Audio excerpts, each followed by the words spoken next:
of Curing Racism. I am your host, Paz Simpson, aka the Happiness Engineer, and I am always so grateful to have my co host here, Mr. Paul Hoyt. Together, we are curing racism. We are exposing many of our cabs, which are our commonly accepted beliefs, which lead to our subconscious bias reflexes. Today, we're going to discuss what it looks like, or the challenges, I should say, of being a community leader, especially in today's climate. So, first, before we go into that, I want to say good afternoon, Paul. How are you today, my brother? And good afternoon, Paz. Yes, I'm Paul Hoyt, the old geezer on the team. He gets to be the happiness engineer. I get to be the old geezer. It makes for a fine duo here. Hey, Yeah, I've never ran I've never ran a half a mile, so I might be the old geezer in this group. I might be physically. Yeah, went out on my 4 mile run today, and unfortunately, at 2.5 miles in, they had the trail blocked off, and I couldn't continue the journey because I run around Levi Stadium where the Super Bowl is going to be in a couple of weeks, and there was all kinds of security and anyway, so I had to turn around and run home. So my 4 mile run became a 5 mile run today. See, look at that. And if you ask Paz if he's written run 5 miles, you know, maybe if you add up all of the miles in the last few but we as we laugh, right? One of the things that I think creates community, right, is our ability to have commonalities. It's many different spaces and places that are around, and people don't realize that they are building community, right? You cannot spell community without unity.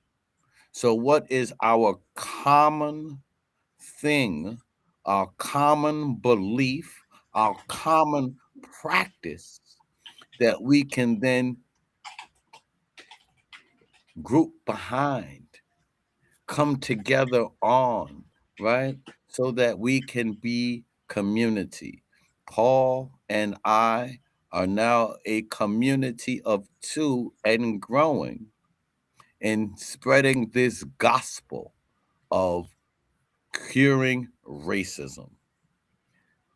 I love that. I love what you said about communities and commonalities, and you can't spell community without unity.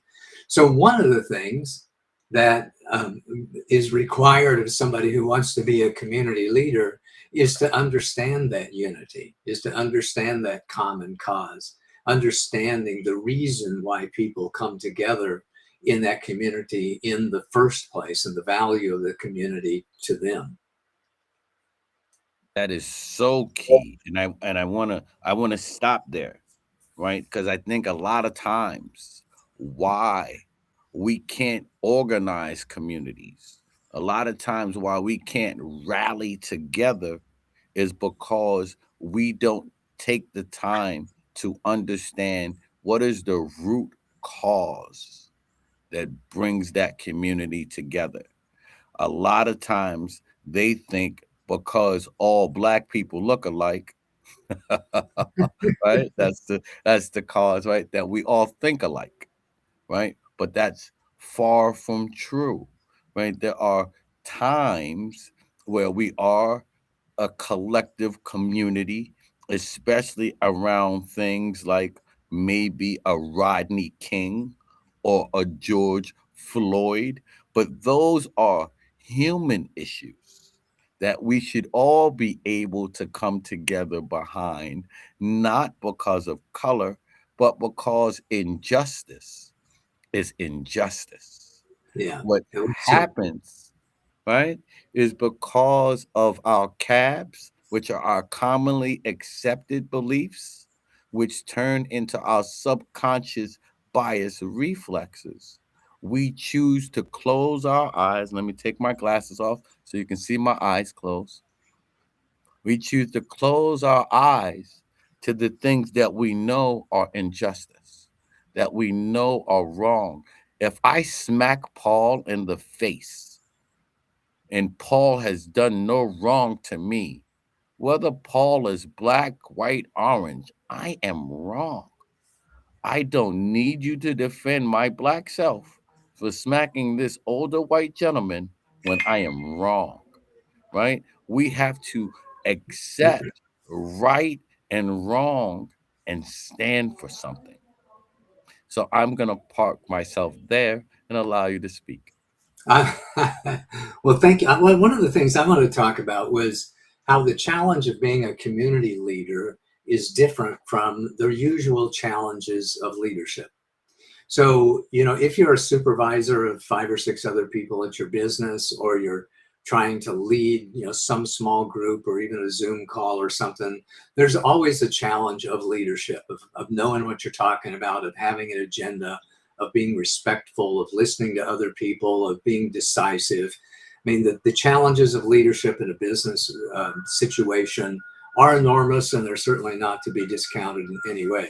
But I think the challenges of being a community leader go beyond that. And the huge difference is the open criticism. So, because if you're in a business, you may get little snide remarks, and you may get, a little bit of pushback from people who are on your team. But what you usually don't get is a huge crowd of people who don't believe on what you believe, who didn't vote for you in the first place, who don't like you, and are criticizing your every single move. So, one of the things that community leaders have to accept is that no matter who you are, no matter how much you love other people, no matter how intelligent you are and the great decisions that you make, there's going to be some very large number of people who will despise everything that you do, who will criticize everything that you do. In today's political environment, if you have 60% of the votes, if it's 60% for you and 40% for somebody else, that's a freaking landslide. Even 55-45 is considered to be a very, very strong majority. And so what that means is that if you win 55-45, you're going to have 45 out of 100 people who are disparaging you in some way. And a bunch of those people are actually going to hate you. I mean, they're going to want to do anything and everything they can to put you down, to pull you down, to make your job as tough as possible. And that's the additional challenge of being a community leader, is recognizing that that's just the way the world works. That's the way that humans respond in a political environment. That if you're going to step up and be a community leader, you need to have some pretty tough skin, because you're going to have a lot of people who want to criticize you and argue with you. And so you got to keep your focus on that 55%, on that 65% who voted for you, who love you, who want to support you and want to see you succeed. And focus on being as valuable as you can to those people, while you're being, charitable to the other people as best you possibly can. So to me, that's the real challenge of being the community leader, is having a real tough skin, having a strong background of backbone, and believing in yourself enough to be able to endure and thrive in that critical environment. I think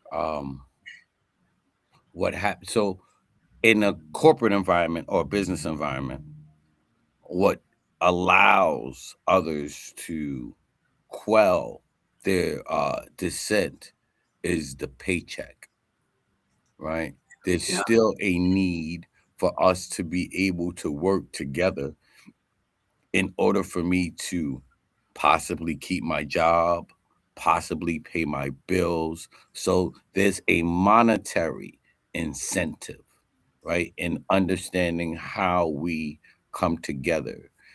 In community, the real incentive has to be that unity, right? Mhm. So what happens in most cases to be a great community leader, you have to be willing to be ostracized by the community, right? Because the masses are not always right, right?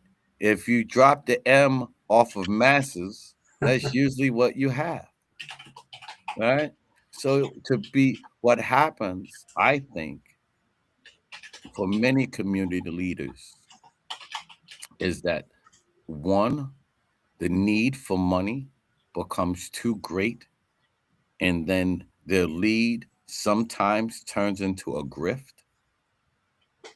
Two, the pressure of not having the support sometimes fractures the ego, and then you go and clamor to wherever is safe.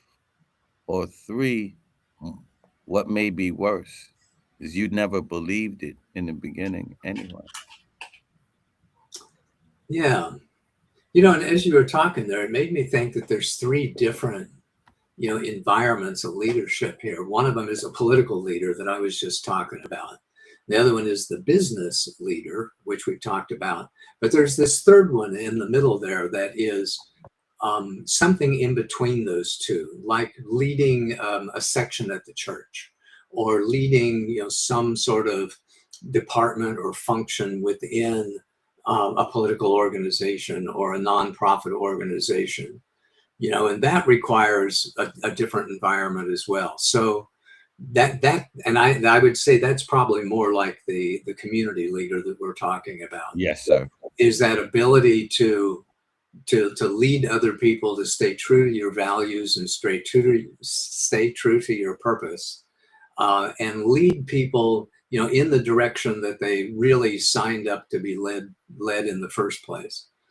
So it appears to me after our conversation here that there are those different environments, and when you are a leader, you have to be prepared to be either a political leader or a leader in a business or a leader in a community, which is somewhere in between those two. And I love it, right? So leadership with uh Spider-Man is my one. There's a great line, and I use it, when Uncle Ben speaks to Peter Parker, which is what leads to the origin of Spider-Man, right? uh but if anyone is a comic book fan, Spider-Man gets bit by the radioactive spider, blah blah blah. But there's a point where Uncle Ben says to Peter Parker, with great power comes great responsibility.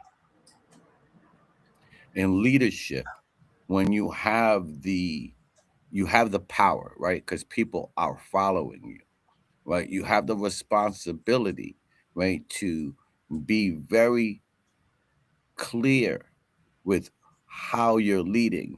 And I think that clarity doesn't come through your words, but it comes through your actions. I can tell you a million times, I am not a racist. But if I never allow anyone that doesn't look like me to ever be around me, then maybe I might be a little racist, or I may be a little biased, right? I can say I'm not a sexist, right? But if I only work with men, then maybe I'm a little sexist, right? It's hard for us to examine our um biases most times when they're being reinforced by the community that we found safe. Amen. So the relevance here to curing racism is if you find yourself to be a business leader or a community leader or a political leader, we want you to hold true and hold fast to the principles of equality, to the principles of inclusion, to be one of those people who sees past the superficial differences that divide us and helps us all discover the common values that unite us by accepting other people, by listening to other people, by appreciating and respecting other people, by being a role model for your community when it comes to helping them overcome their tribal instinct, and especially their tribal conflict.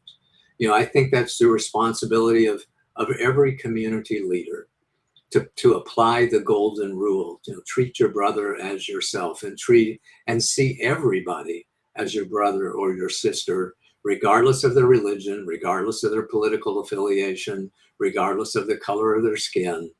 To see them as one of your fellow human beings and worthy of respect, worthy of acceptance, worthy of understanding, and worthy of inclusion in your community.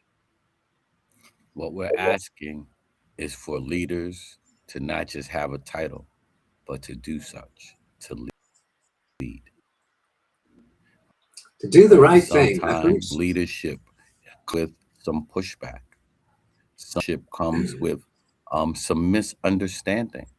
Sometimes leadership comes with some misjudgment. But we are asking you to stand 10 toes down, like the kids would say, or to stand strong, like we would say, and really show who you are through your actions. Clarity becomes evident when we actually do what we say. By me telling Paul I love him means nothing. Every time we show up on these Wednesdays to bring an understanding to the world, it's an action of love, right? Of us coming together to say that God so loved the world that he gave us you, right? He gave us you. So love you back so you can give more to the world. Lead, not because you have to, but because you're blessed to. Oh, thank you for all that, Paz. And I would say that that's the gift that we give to you. Is our encouragement to take that next step in your personal group and personal growth, to take that next step in your evolution of a responsible citizen, to be that leader that you can be, to hold true to your values and help others discover and hold true to theirs. I think you have that opportunity, and we're here to help you in whatever ways that we can, to give you the reasons, to give you the confidence, to give you the courage to step out and do what is right by seeing through those superficial differences that divide us. Yes. One of the greatest things that we can say is there's only one race, God's human divine race, where we all come together and seek greatness. You know, the Buddhists say it best, namaste, right? I salute the deity in you, right? If I can see God in you, how can I see anything else?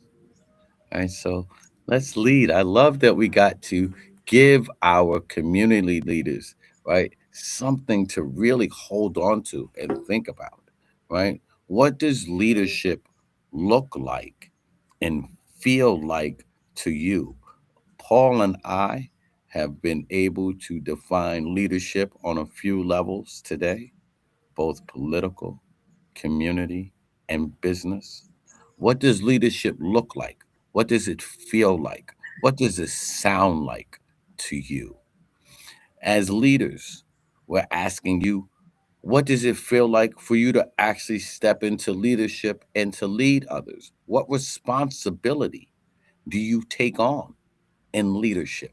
Because in leadership, there is some great responsibility.